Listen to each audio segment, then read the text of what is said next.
जय हिंद। आज 10th का फर्स्ट चैप्टर संसाधन से एक चैप्टर लेकर आए हैं जो बोर्ड मॉडल क्वेश्चन रहेगा।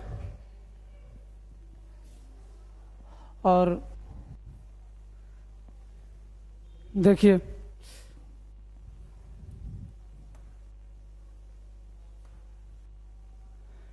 फर्स्ट क्वेश्चन है सौर ऊर्जा कौन सा संसाधन है। तो पहले हम पढ़ेंगे कि क्या सौर ऊर्जा मतलब संसाधन कहते हैं किसको। तो संसाधन इसको क्या यह मतलब जिस तरह के बहुत सा वैज्ञानिक जो अपना अनुसार मतलब वर्णन किया, तो ये मानवीय आवश्यकताओं को पूर्ति करने वाले सारी वस्तुओं की हम क्या कहते हैं, संसाधन कहते हैं। मानवीय आवश्यकताओं को पूर्ति करने वाली सारी वस्तुओं को हम संसाधन कहते हैं। आज संसाधन को कई के आधार पर बांटा गया है। संसाधन बहुत सा जैसे स्वामित्व के आधार पर 4 भाग में बांटा गया, उत्पत्ति के आधार पर 2 भाग में बांटा गया है, विकास के आधार पर 4 भाग में बांटा गया है। तो बहुत से संसाधन है जो मतलब अपना अपना सबके आधार माना गया है। तो एक वैज्ञानिक था, बोले थे कुछ कि कहे संसाधन होते नहीं बनते हैं। तो ये बोले थे जिमरमैन। तो जिस तरह से आज 10th क्लास के जितना भी क्या है आज फर्स्ट चैप्टर का क्वेश्चन रहेगा आप लोग के सामने लेकर आए हैं। जो देखिए आप लोग क्या अच्छा महत्वपूर्ण क्वेश्चन रहेगा, 10th मॉडल क्वेश्चन रहेगा, जो बोर्ड मॉडल जितना भी रहेगा क्वेश्चन रहेगा। आज थोड़ा सा बोले में प्रॉब्लम हो रहा है, इसका कारण यह है कि आज प्रथम बार लाइव क्लास है तो इसलिए थोड़ा सा प्रॉब्लम होगा। जिसमें पहला क्वेश्चन लेकर आए कुछ सौर ऊर्जा कौन सा संसाधन है। सौर ऊर्जा कौन सा संसाधन है। तो देखिए सौर ऊर्जा तो पहला नंबर ये होगा कुछ पुनः पूर्ति योग। पुनः पूर्ति योग इसको क्या कहेंगे कि क्या पहले नंबर संसाधन देखिए अनवीकरणीय संसाधन क्यों नहीं हुआ। इसका कारण यह है कि वैसा संसाधन जो एक बार मतलब खत्म हो गया तो पुनः वो नहीं आ सकता है। एक बार अगर जो खत्म हो गया तो उसको पुनः स्थापित करने के लिए लाखों करोड़ बरस लग जाता है। इसीलिए ये नहीं हो सकता है सौर ऊर्जा, क्योंकि लाखों साल लग जाएगा। बहुत से बहुत आग्नि मतलब नाइट में खत्म होता तो नाइट में खत्म नहीं होता, ये गोलार्ध से वो गोलार्ध में जाकर उधर खत्म सौर ऊर्जा कभी नहीं होता। तो इसलिए सौर ऊर्जा कौन सा संसाधन होगा, तो पुनः पूर्ति योग होगा। अनवीकरणीय कैसे सट गया क्योंकि ये वैसा संसाधन जो एक बार यूज करने के बाद पुनः प्रयोग करने में लमसम कम से कम तो साल 1 लाख वर्षों का प्रयोग लगता है, जिसके कारण कि ये छट गया।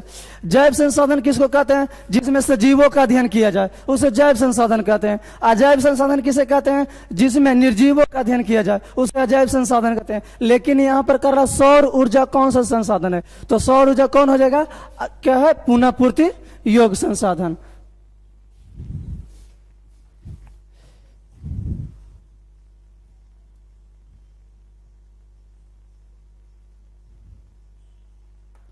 दूसरा क्वेश्चन है संसाधन होते नहीं बनते हैं, यह किनका कथन है।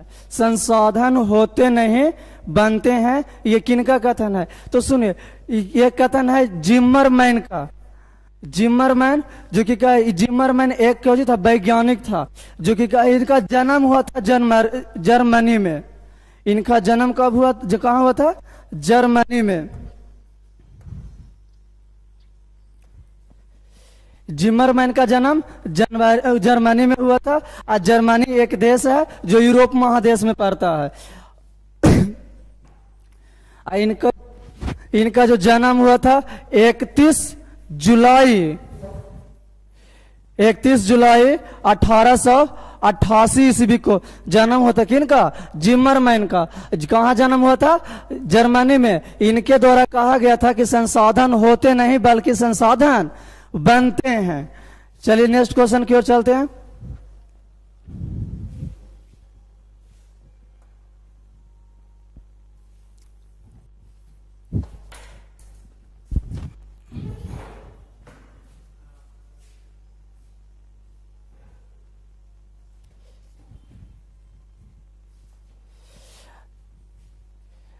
नेक्स्ट क्वेश्चन है कोयला किस प्रकार का संसाधन है।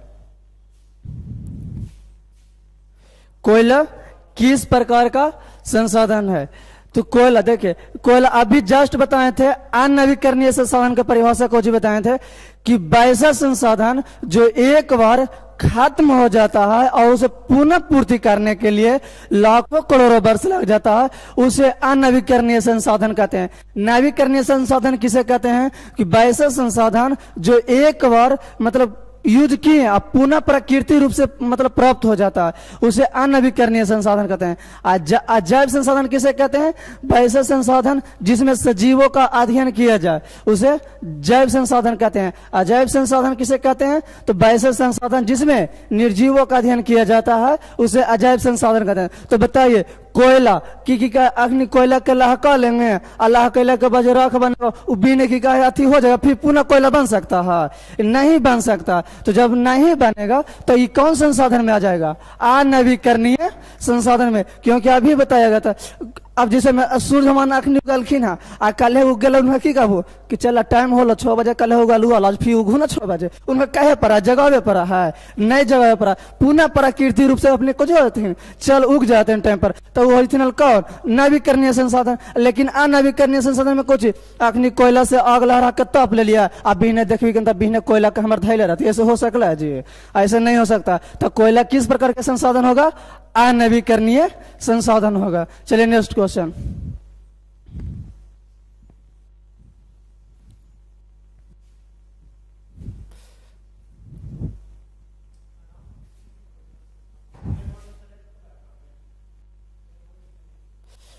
चलिए देखिए अगला क्वेश्चन है, प्राकृतिक संपदाओं में किसकी भंडार सीमित है? सीमित के मतलब कुछ हुआ कि मतलब उसको यूज कीजिएगा। जैसे हम मान के चलिए मेरे पास 10 रुपया है और उसको हम धीरे धीरे यूज करेंगे तो खत्म हो जाएगा, नॉर्मली है। जैसे के रुपया खाता लेंगे यूज करेंगे तो आज 1 गो 2 गो करते मतलब 10 दिन में नॉर्मली खत्म हो जाएगा। तो उसको मतलब 10 रुपया सीमित हुआ कि नहीं?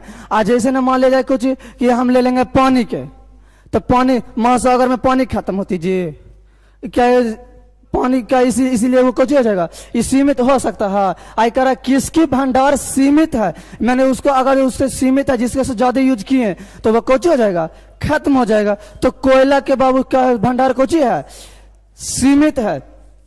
कोयला का भंडार सीमित इसलिए हो सकता है कि ये क्या चीज है, इसको बना भूमि के जो अंदर मिलता है इसको बनने में लाखों करोड़ों बरस लग जाता है।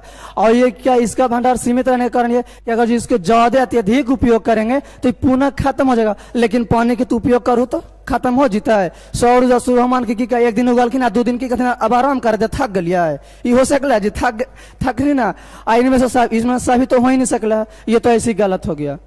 चलिए नेक्स्ट क्वेश्चन की ओर।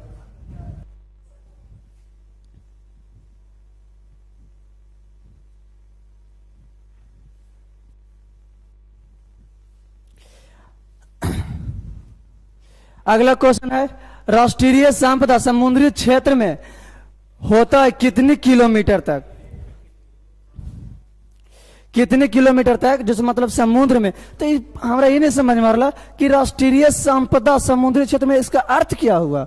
तो देखो जैसे कि मान लिया जाए कि अब भारत में हम रह रही है, भारत देश 13 में आप सबके रहने के लिए घर तो होवे करेगा। तो आप बताओ ये जो मान के चलो कि ये बताओ दूसरा के घर है, इसमें हम जाएंगे रहने के लिए तो हमारा रह देथिन जी, मार डंडा के भगा देखिए गेला हमारे घर में कहा ला। तो उसी तरह से जैसे देखो तो राष्ट्रीय संपदा है तो समुद्री क्षेत्र में प्रत्येक देश का मतलब सीमा होता है। जैसे आज भारत का सीमा है, देखे तो भारत के भी सीमा है, उसी तरह से क्या पाकिस्तान का भी अपना सीमा रेखा होगा। तो उसी प्रकार से समुद्र में भी मतलब राष्ट्रीय संपदा मतलब उतना भारत के द्वारा अपनाया जाएगा। तो वो कितना है जी? चलिए बहुत अच्छा, डी कुशवाहा किंग, बहुत अच्छा बहुत अच्छा, डी इसका आंसर होगा कितना जी? डी होगा 19.2 किलोमीटर। इसका 19 मतलब हुआ कुछ कि सबको जाना हो कि 1 किलोमीटर में कितना कै मीटर होगा जी? 1000 मीटर होता है। कितना होता है छोटा? 1000 मीटर होता है बाबू। आज 2 यानी 200, तेरा 19 से गुना कर देवी यानी इतना मीटर बनल गए। आई कर ला 2 तो यानी में जोड़ देवी कितना से 200 मीटर जोड़ देंगे तो यानी इतना होता है कुछ। राष्ट्रीय संपदा समुद्री क्षेत्र में मतलब इसका किलोमीटर तक अपनाया जा सकता है। इतना तक अगर इसके अंदर में अगर किसी भी देश ने हमला किया तो उसको पुनः भारत के सेना तो जानबे करो कितना थी हखिन जे उनका निमन से इलाज कर दे हखिन।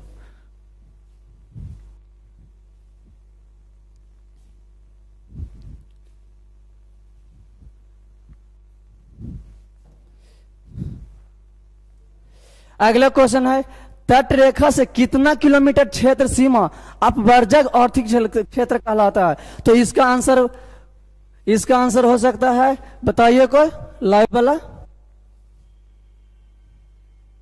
इसका आंसर होगा 200 NM। तो कोई NM का मानी कुछ होगा, तो NM का मतलब होता है नैनोमीटर। जिस तरह से आर्थिक अपमार्जक क्षेत्र सुने थे उसी तरह से मतलब राष्ट्रीय संपदा होता, इसी तरह से ये भी एक सीमा तट रेखा से मतलब इतना दूरी तक ये मतलब अपना देश की संपत्ति होता है।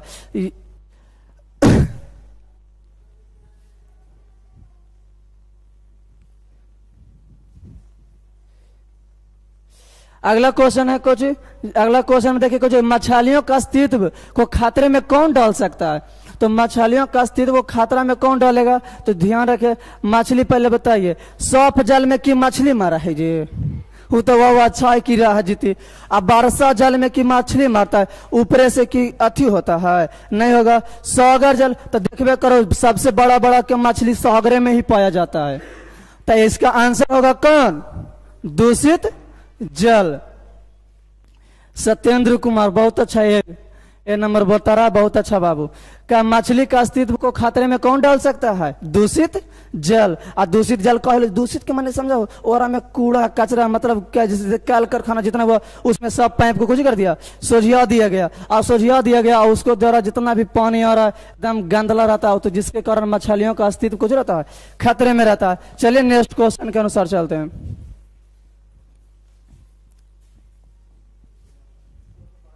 देखिए बहुत इंपॉर्टेंट क्वेश्चन ये है कि क्या कहीं मतलब कितना बार भी क्वेश्चन के पूछा गया है, तो इसके लिए इसमें क्वेश्चन का छूटना नहीं चाहिए। आप बार बार बता रहे हैं कि जितना भी क्वेश्चन है आप लोग का, जितना भी वो टोटल बोर्ड मॉडल क्वेश्चन एक बार ना एक बार एग्जाम में आया हुआ ही क्वेश्चन है, ऐसा नहीं है क्योंकि क्या है आइबो न किलखिना आयरा लाख धैले ही। जितना भी आप लोग क्वेश्चन है कहीं ना कहीं परीक्षा में आ चुका, इसलिए याद रखे। देखो का कुछ प्रथम पृथ्वी सम्मेलन कहाँ और कब हुआ था, तो प्रथम पृथ्वी सम्मेलन तो इसमें होता है कुछ, प्रथम सम्मेलन होगा कल। तो देखो कोई भी काम होता है कुछ उसको संरक्षण पहुंचाने के लिए, तो जितना मतलब क्या एक देश मिलके सोचा कि देखिए आज कितना भी कार्बन डाइऑक्साइड की मात्रा से या अम्ल वर्षा होता है, बहुत से देश में मतलब देखिए रहे कितना प्रदूषण हो रहा है, तो उसको रोकने के लिए ये सम्मेलन किया गया था। ये हुआ था प्रथम पृथ्वी सम्मेलन कहाँ हुआ था, रियो डी जेनेरो में। और रियो डी जेनेरो कहाँ है, ब्राजील में है। आई प्रथम पृथ्वी सम्मेलन जो हुआ था वो हुआ था कितना 1992 ईस्वी में, 1992 ईस्वी में। सजना कुमारी ठीक है, 1992 ईस्वी में हुआ था।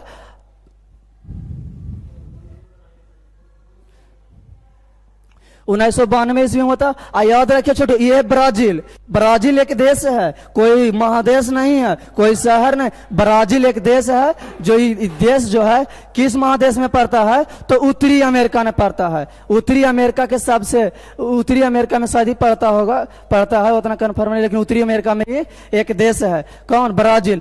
इसमें जो मतलब अब बताइए, अब कोई भी जैसे कि हमको मतलब मान के चलो कि क्या है कोई सम्मेलन हो रहा है और उसमें हमको बुलाया गया, तो वहां पर बुला लिया गया, तो उसमें सदस्य के रूप में हमने गए हैं। तो इसमें जैसे कि प्रथम पृथ्वी सम्मेलन हुआ था, तो इसमें जो सदस्यों की संख्या था कितना था, टोटल सदस्य की संख्या था 178, कहीं कहीं 172 भी देता है, तो दूगो में से कोई भी मार दिया 178, ये तो 72। कितना कठिन किया है सर जी, दुनू रह गए तो दुनू जी नहीं रहेगा, यकीन कीजिए कोई भी रहेगा तो एगो ही रहेगा। चलिए नेक्स्ट क्वेश्चन के अनुसार।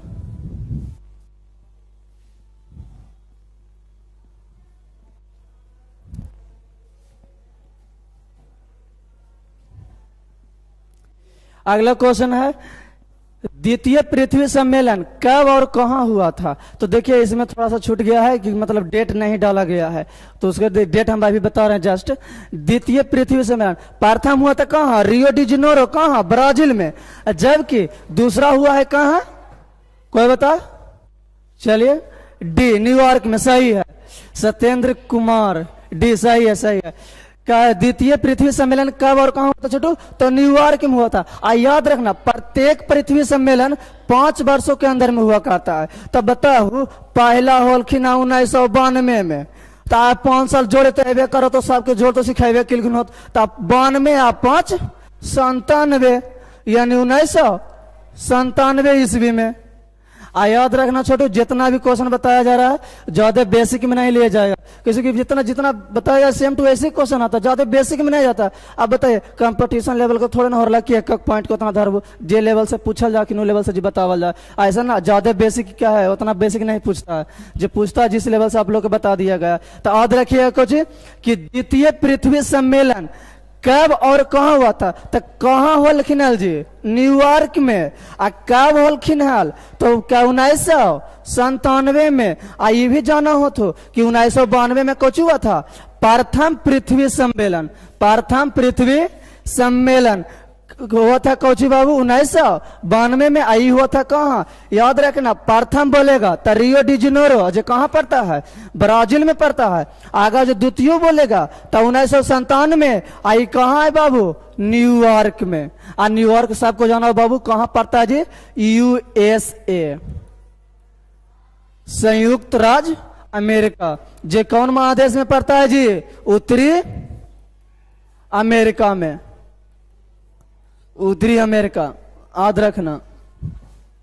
तो आशा करते हैं कि समझ में आता है, समझ में आ ही रहा होगा। नहीं समझ में आएगा बोलना जरूरी। चलिए नेक्स्ट क्वेश्चन की ओर देखते हैं।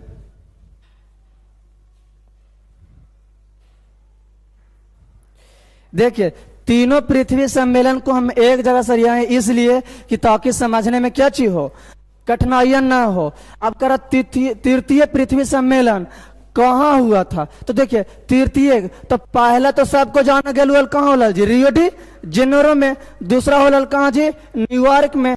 लेकिन जो तीसरा कहखिन तो तीसरा होलखिन कहाँ, कोई चलिए बताइए, लाइव वाला जितना भी बच्चा है कोई बताइए तृतीय पृथ्वी सम्मेलन कहाँ हुआ था।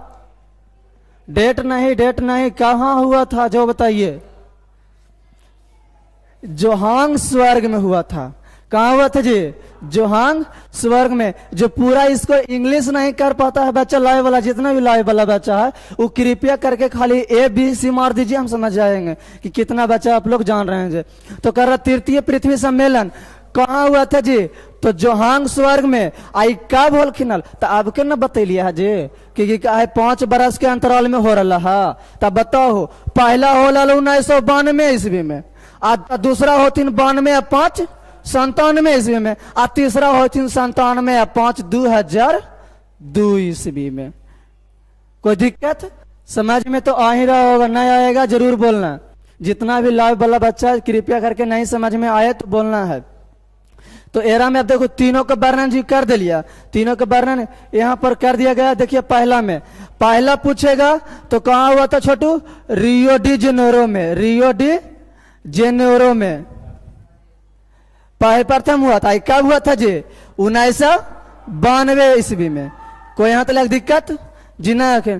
दूसरा कहथिन तो दूसरा तो अब के बतलिया द्वितीय, तो दूसरी कहाँ होला जी, न्यूयॉर्क में। न्यूयॉर्क में। आई कब होलखिन राजा, 1997 ईस्वी में। तीसरा होलखिन कहाँ जी, जोहान्सबर्ग में। जो आप लोग के सामने देखिए रहा तो क्या है, कुछ कहा जी, देखिए हम सामने झलक रखना HD में। तीसरा होलखिन जोहान्सबर्ग में। आई होलखिन कब, 2002 ईस्वी में। तो याद रखना ये बहुत इंपॉर्टेंट, तीन गो में से ना कोई एगो डालिए दे हकिन, या तो ये डाल देखुन पहला, या तो दूसरा, या तो तीसरा। कब हुआ था, कहाँ हुआ था, तो इसमें याद रखना। अब कहो कि अच्छा ये तो बता दिल कहो कि रियो डी जेनेरो कहाँ है बाबू, ब्राजील में। ठीक है, तो हम मना लिए। दूसरा बता दो कि न्यूयॉर्क कहाँ, अमेरिका में। तीसरा ये के बताए कि जोहान्सबर्ग कहाँ है जे, तो ये जोहान्सबर्ग है बाबू दक्षिणी अफ्रीका में है। कहाँ है, दक्षिणी अफ्रीका में, दक्षिणी अफ्रीका। याद रखिएगा अफ्रीका एक कौची है, महादेश है।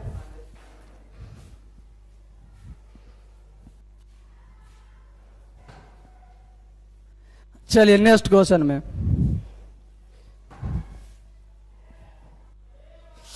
अगला क्वेश्चन है स्वामित्व के आधार पर संसाधन को कितने भागों में बांटा गया है। स्वामित्व के आधार पर संसाधन को कितने भागों में बांटा गया है। चलिए सत्येंद्र कुमार, बहुत अच्छा, बहुत सा क्वेश्चन का आंसर सही बता रहा है। कितना भाग में जी? 4 भाग में बांटा गया है। अब कितना करल कि नहीं गो कि का है 4 भाग है कौन कौन? तो 4 भाग देखिए, आज तक किसी से पूछा नहीं कि कौन कौन है। अगर जो जबरदस्ती करो तो बताओ ही ना पार्टी जी, तो जबरदस्ती ना देखो। स्वामित्व के आधार पर संसाधन को 4 भागों में बांटा गया।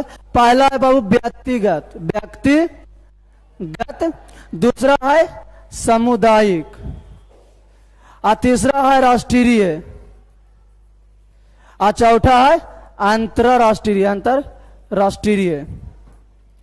इस 4 भाग में बांटा गया है कौन के आधार पर? स्वामित्व के आधार पर। याद रखना, तो पूछेगा ये वाला क्वेश्चन, खाली ये पूछेगा, ये 4 के कोई पूछे जी, ये 4 को कोई ना पूछेगा। ये सिर्फ पूछेगा कि स्वामित्व के आधार पर संसाधन को कितने भागों में बांटा गया है, तो मार देना आंसर कहाँ कितना जी? 4। ये ना पूछतो कि कौन कौन है ना, ये पूछ भैया जी क्या कि निस्मन जी ना पूछा आखिर कोई, या आज तरह की क्वेश्चन पूछ ही लेने गया कि कौन कौन 4 भाग में बांटा गया है। चलो नेक्स्ट क्वेश्चन की ओर चलते हैं।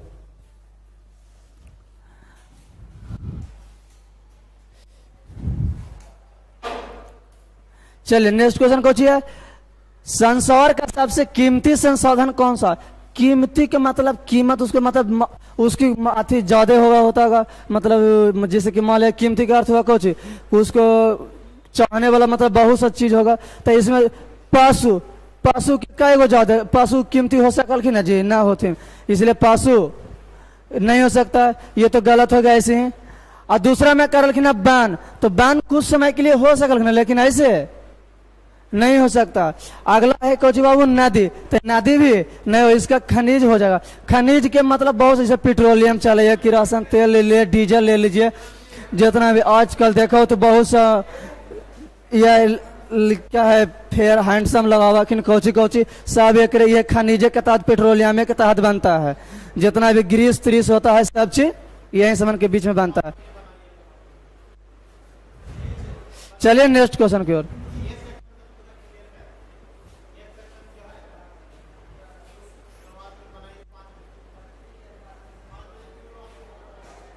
ठीक, चलिए अगला क्वेश्चन है, उत्पत्ति के आधार पर संसाधन को कितने भागों में बांटा गया? उत्पत्ति के आधार पर, चलो बताओ, उत्पत्ति लय वाला उत्पत्ति के आधार पर संसाधन को कितने भागों में बांटा गया है?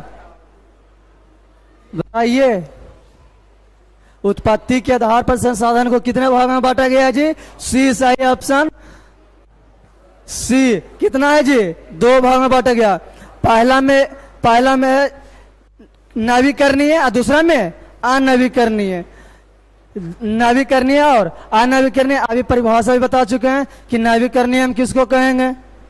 जो क्या एक बार खत्म हुआ पुनः प्रकृति रूप से आ गया उसे नवीकरणीय, और एक बार उसको हम यूज कर लिए और दोबारा पुनः प्रकृति रूप से नहीं आया तो उसे अनवीकरणीय संसाधन कहते हैं।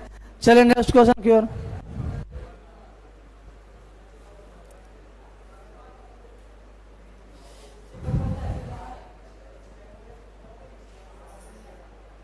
चलिए अगला क्वेश्चन है, द पॉपुलेशन बम नामक पुस्तक कब प्रकाशित हुआ था? चलिए बताइए, द पॉपुलेशन बम नामक पुस्तक कब प्रकाशित हुआ था? लाइव वाले कोई भी, चलिए बोलिए। आंसर वगैरह है बाबू 1968 ईस्वी में, 1968 ईस्वी में हो रहा है। द पॉपुलेशन बम नामक पुस्तक कब प्रकाशित हुआ था? तो 1968 ईस्वी में। आइए, तो क्या रहा है कि पुस्तक मतलब इसमें वर्णन किस चीज के किया होगा?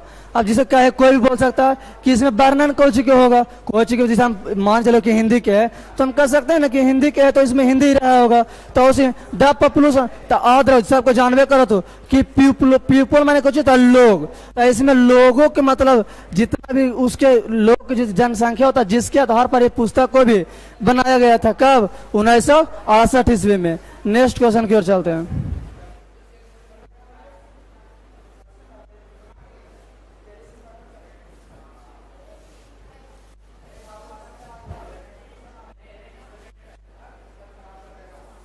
चलिए अगला क्वेश्चन है, चिपको आंदोलन के नेता कौन है?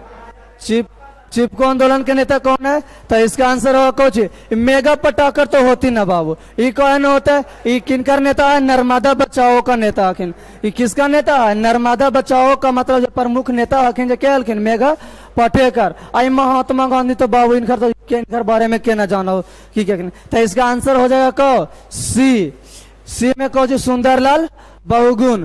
चिपको आंदोलन का नेता कौन था जी? सुंदरलाल बहुगुण। आई चिपको आंदोलन हुआ था कहाँ? उत्तराखंड में। कहाँ हुआ था जी? उत्तराखंड में। और उत्तराखंड में आई किस लिए हुआ था? तो ये हुआ था कि क्या पेड़ जो मतलब है, देखिए पेड़ पौधा को ये एक लिखा संपत्ति माना जाता है भारत का, मतलब देश का। तो ये हुआ था कि क्या है, पेड़ पौधे के मतलब बहुत सा लोग था जो पेड़ों को क्या करा, जंगल को साफ कर रहा था। तो वो सोचा कि अगर ये जंगल साफ हो जाएगा तो फिर क्या है, बहुत सा परेशानियां झेलना पड़ेगा। तो जिसके लिए वहां के जो निवासी थे वो पुनः सब मिलकर क्या किया कि क्या है, वहां पर पेड़ के दोनों तरफ से चिपक गया और कहा कि क्या पहले हमको काटो उसके बाद पेड़ को काटना। इसका प्रमुख नेता था सुंदरलाल बहुगुणा। किस राज्य में हुआ था? उत्तराखंड। उत्तराखंड कहाँ है जी? भारत देश में है। चलिए अगला क्वेश्चन देखेगा।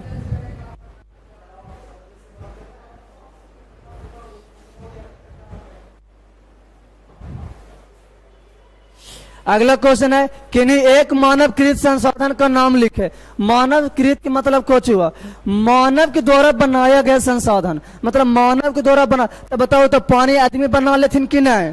पानी आदमी बना सकता है ना जी? नहीं, पानी आदमी बना नहीं सकता। अब तो खनिज बना सकलखिन आदमी की ना? खनिज कोयला उला आदमी ना बना ले तुरंत भर में, ये भी नहीं हो सकता है। विकेट मत दीजिएगा, ये नहीं क्या है पकड़िएगा, इन्हें कहें खनिज हो जाएगा तो खनिज कह दीजिएगा, हाँ विकेट जल्दी जल्दी मत दीजिए।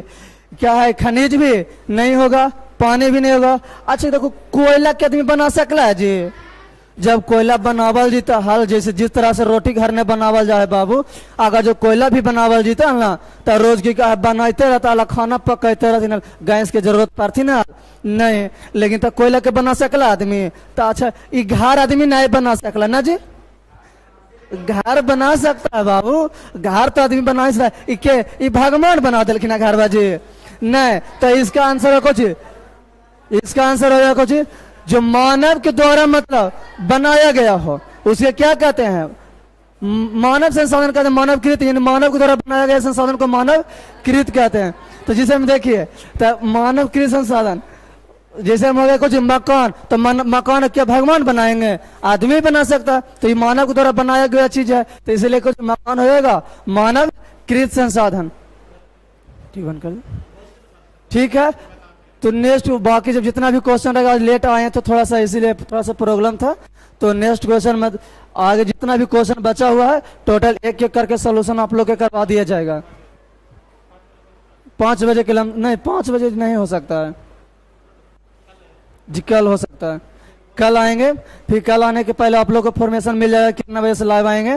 और जो नहीं समझ में आता है तो बोल दीजिए कि नहीं आ रहा समझ में। आप समझ में आएगा तो समझते जाइएगा। जितना भी क्वेश्चन है आप लोग के बोर्ड मॉडल ही क्वेश्चन रहेगा, एक भी ऐसा क्वेश्चन नहीं है जो अपने के ऐसे फेक क्वेश्चन रहे। जितना भी क्वेश्चन एक बार न एक बार आया हुआ है, और थोड़ा सा लेट आने के लिए क्या किया, थोड़ा सा सिस्टम थोड़ा सा प्रॉब्लम था, इसीलिए नहीं आ पाए थे। आपसे नहीं टेंशन होगा। ठीक, जय हिंद।